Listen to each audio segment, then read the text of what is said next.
क्या आप जानना चाहेंगे एक ऐसी जिक्र जिसे सुनकर आप इन्हें अपनी ज़िंदगी का हिस्सा बनाना चाहेंगे?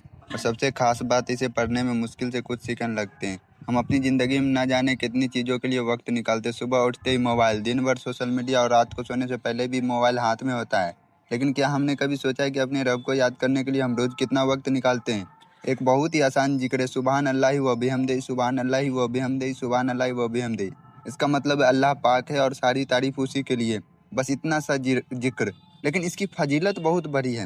अब सुनिए नबी सल्लल्लाहु अलैहि वसल्लम ने क्या फरमाया। हजरत अबू हुरैरा रज़ियल्लाहु तआला अन्हु से रिवायत है कि रसूलुल्लाह सल्लल्लाहु अलैहि वसल्लम ने फरमाया, जो इंसान एक दिन में 100 बार सुबहान अल्लाह व बिहम्दिही कहता है, उसके गुनाह मिटा दिए जाते हैं, चाहे वो समुद्र के झाग के बराबर भी क्यों ना हो। मतलब समुद्र के झाग के बराबर भी हो, अगर तुम सुबहान अल्लाह व बिहम्दिही 100 बार पढ़ लो तो तुम्हारा गुनाह माफ़ हो जाएगा। सही अल बुखारी 6405 और सही अल मुस्लिम 2691 में ये दर्ज है।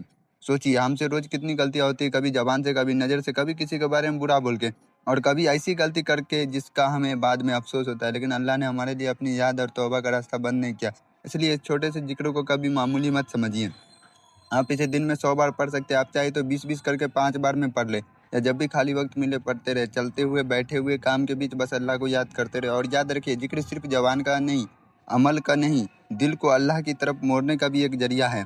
आज से एक छोटा सा इरादा कर लीजिए, सुबहान अल्लाह व बिहम्दिही 100 बार। शायद ये कुछ सेकंड के लिए, आप कुछ सेकंड लगेगा आपको पढ़ने में सुबहान अल्लाह व बिहम्दिही, हमारे लिए बहुत बड़ी नेकी का जरिया बन जाए। और अगर आपकी ऐसे ही ऑथेंटिक इस्लामिक बातें, दुआएं, जिक्र और नबी सल्लल्लाहु अलैहि वसल्लम की हदीस सुनना पसंद है, तो हमारे चैनल इमरान इस्लामिक वाईटी को सब्सक्राइब कर लीजिए। आपका एक सब्सक्राइबर हमारे लिए सिर्फ एक संख्या नहीं, ये हमें और इस्लामिक कंटेंट बनाने की हिम्मत देता है।